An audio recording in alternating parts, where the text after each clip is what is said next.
I was actually making the transition about going to uni, but I actually never ended up going to uni because I was doing so much. I really couldn't envision myself doing something at uni which wasn't even correlated to my purpose. That's when 3 years ago I found out what my purpose was.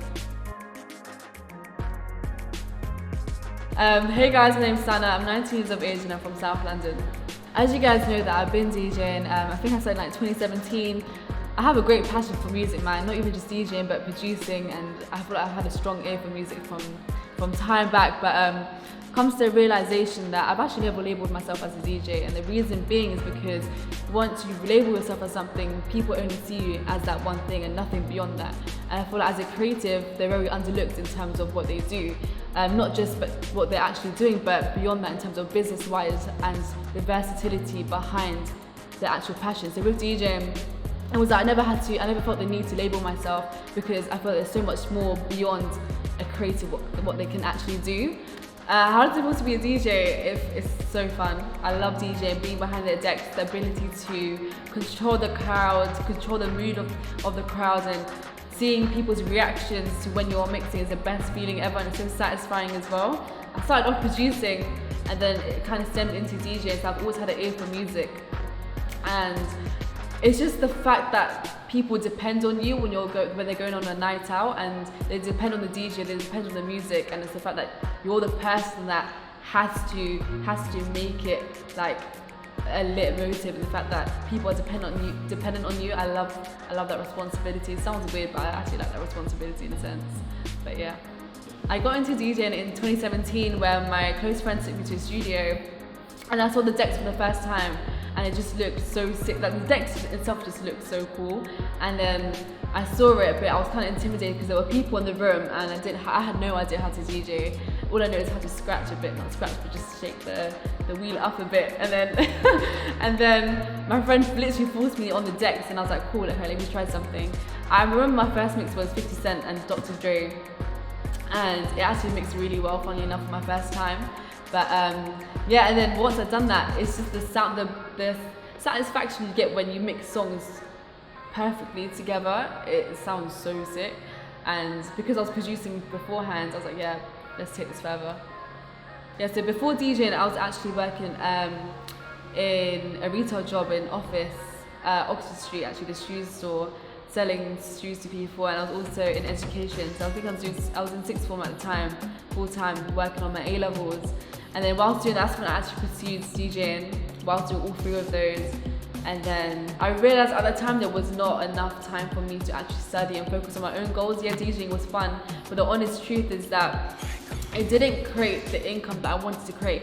As a creative, you have to do stuff for free when you first start off in order to build your brand, in order to really put yourself out there, which I understand. But it came to a point where, okay, cool, I need to actually start earning an income out of this and become consistent so I can retain my time, I can quit my job and focus on my studies and focus on my future goals.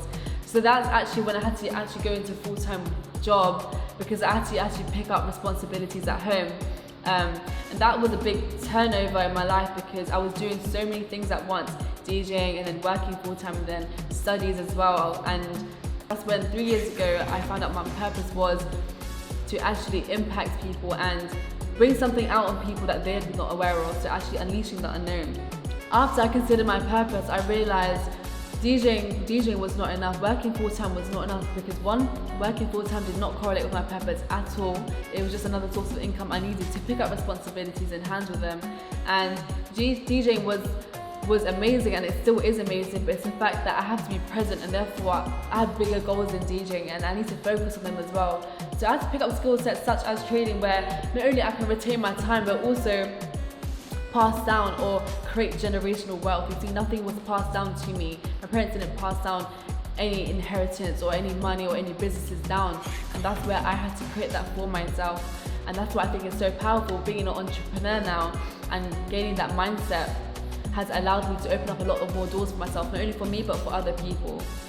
Being a female has actually hindered and helped my career in a sense. It's hindered in the sense that when I first started off DJing, for instance, as it is, DJing is a male-dominated industry, and the music scene in general, I feel like females get looked down upon a lot, and people underestimate you about how much you can actually do and your potential as being a DJ. And I've had so many encounters where there's been like pay difference between males and females. It's hindered me in a sense because I'm at a point where I need that income to be coming, I need that cash flow, etc.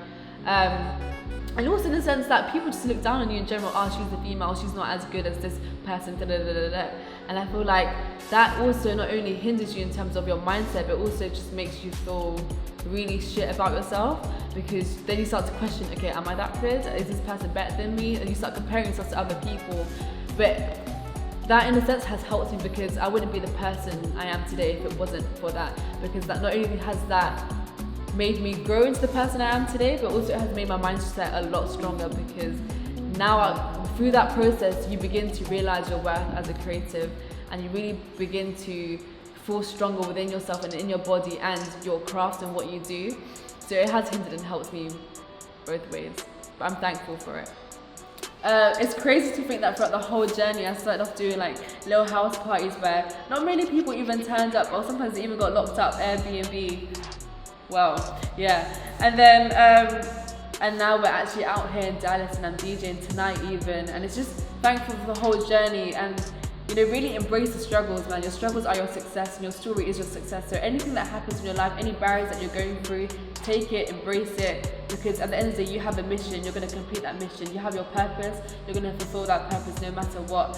That's why it's so important for people to even discover their purpose, and I'm so grateful that I've actually discovered mine through someone else as well.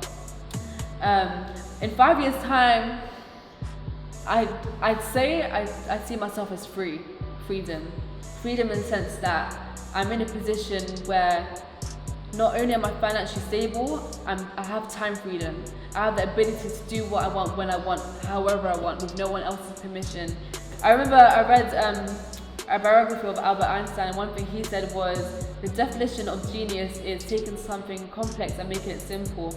And what I realized with that saying was, even if your goals are out of your reach and you feel like you cannot get there, you need to take that complexity and start off with something small. Like even me DJing in little house parties or working a full-time job with some, for instance, is something small, but that's what leads me on to bigger things and greater things. It all starts from the internal, and it all starts from smaller things. Tune in next week where we have actually Majesty, a very, very close friend of mine, who is going to talk you through her success story and how she built her success through everything she's been through.